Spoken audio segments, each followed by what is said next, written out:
Ces arbres ne sont pas sur une île paradisiaque, mais au cœur d'un immense chantier. Sur le site de l'ancien aérodrome d'Avrier, les futures stars qui constitueront le parc du végétal, Terra Botanica, arrivent massivement pour y être plantés. Au total, ce ne sont pas moins de 2000 arbres dits remarquables et exceptionnels qui sont attendus. Un arbre remarquable, c'est un arbre qui est remarquable déjà par sa taille, c'est-à-dire c'est une taille qui va de 3 à 5 mètres de haut. Un arbre exceptionnel, il est exceptionnel par son âge et sa taille. Donc là, on a des sujets qui ont entre 30, 50, 60, 80, 90 ans pour les plus anciens et qui font entre 10, 15 jusqu'à 20 mètres de haut. La phase de plantation était très attendue sur le chantier et cet après-midi, les équipes ont dû s'organiser. La plantation d'un arbre de 13 tonnes a tout de même mobilisé 2 engins de levage. Le problème, c'est que c'est des arbres très lourds qu'on ne peut pas amener avec une pelle. Il nous faut forcément une grue comme il y a à côté. Et ces grues-là, en général, ne peuvent pas approcher au plus près dans le terrain.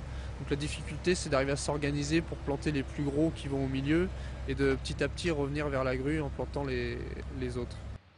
À terme, 250 000 végétaux constitueront le parc Terra Botanica. Il sera organisé autour de 4 grands univers qui comporteront jardins, espaces aquatiques, serres et de nombreuses attractions. L'ouverture est prévue au printemps 2010. Des hôpitaux en difficulté, et particulièrement en psychiatrie, les exemples sont nombreux en ce moment et partout en France.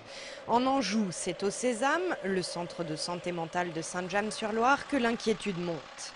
L'établissement de psychiatrie publique, qui emploie actuellement 1100 équivalents temps plein, est touché depuis maintenant une semaine par un mouvement de grève, une mobilisation déclenchée par une annonce de la direction qui va supprimer 23 postes dans les 3 prochaines années. Seule solution, selon elle, pour rétablir les finances de l'établissement.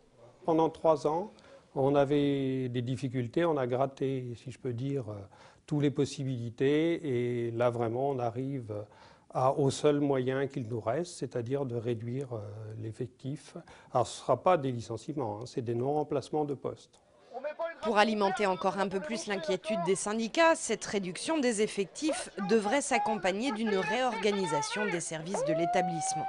Et nous on dit on ne peut pas créer de nouvelles structures avec du personnel en moins.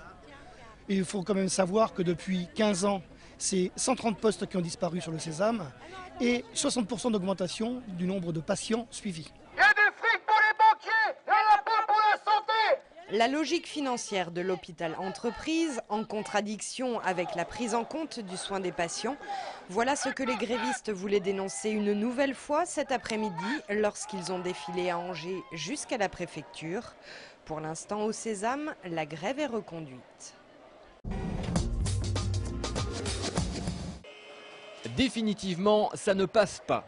200 étudiants en pharmacie ont investi le péage de Corzet ce jeudi matin. Ils continuent de manifester leur opposition au projet de réforme de la première année de médecine voulu par Valérie Pécresse. Cette réforme devrait instaurer une première année commune aux 4 filières de médecine, pharmacie, odontologie et maïeutique. Le mouvement de protestation est né à Angers en début de semaine. La fac de pharma est bloquée et depuis, ce mouvement semble s'étendre à d'autres universités.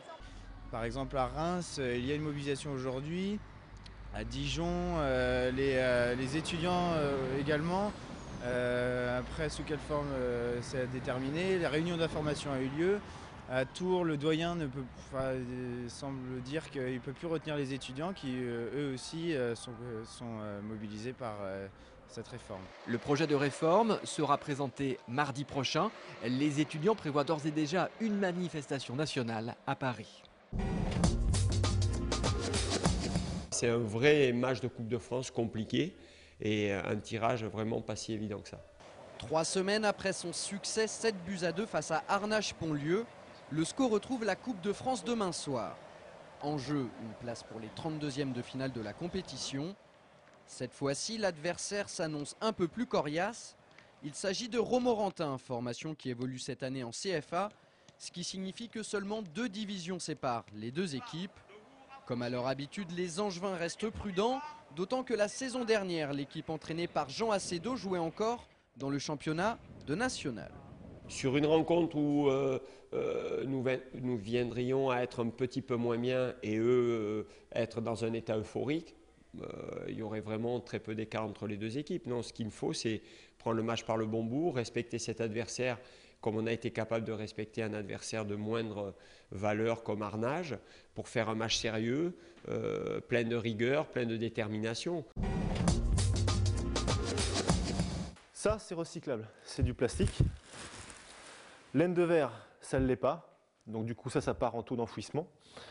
Le bois, du bois sec non traité, c'est recyclé, donc nous en font des granules pour chauffer les maisons par exemple. 75% des déchets issus de chantiers de construction sont recyclables. Et pourtant, ces derniers sont très souvent détruits par les ouvriers. Or, les pratiques de brûlis sont désormais interdites par la loi. C'est pourquoi Jean-Frédéric Magda a créé son entreprise de nettoyage et recyclage de déchets de construction sur Angers. Pour l'instant, sa clientèle est ciblée sur les constructions écologiques. Le groupe Habitat Plus est engagé dans une démarche environnementale et plus particulièrement une démarche générale HQE. Et à ce titre, la gestion des déchets est une des composantes. Quand un chantier est plus ou moins propre, c'est un gage de qualité vis-à-vis de la clientèle. Ainsi, dans les maisons dites bioclimatiques, il est de bon ton de recycler ces déchets de construction plutôt que de les détruire. Après avoir nettoyé le chantier, Jean-Frédéric évacue les déchets. Il les emmènera par la suite en déchetterie. Les 3/4 seront recyclés. Ce concept est représenté par une centaine d'entreprises en France. Cette idée a été importée récemment dans notre pays, alors qu'il existe depuis plusieurs dizaines d'années en Allemagne, en Suisse et en Suède. On peut faire de grandes choses avec une idée qui me paraît sympa, simple, mais où il y a tout à faire. Avec les Grenelles de l'environnement qui est sorti, bientôt les acteurs de la construction de maisons individuelles auront l'obligation d'avoir une traçabilité des déchets, sachant que les artisans les évacuent à moitié. Sachant que pour un artisan ça coûte cher une déchetterie, il n'a pas le temps de le faire trier et de le faire recycler. Donc voilà, on est dans une ère vraiment où on peut faire notre place. On aurait fait ça il y a 10 ans, on serait pris une belle claque. Pour l'instant, Jean-Frédéric essaie de trouver un maximum de clients. Depuis 6 mois qu'il a créé sa société, il ne se paie pas de salaire. Il attend les prochains mois et les prochains contrats pour consolider son entreprise.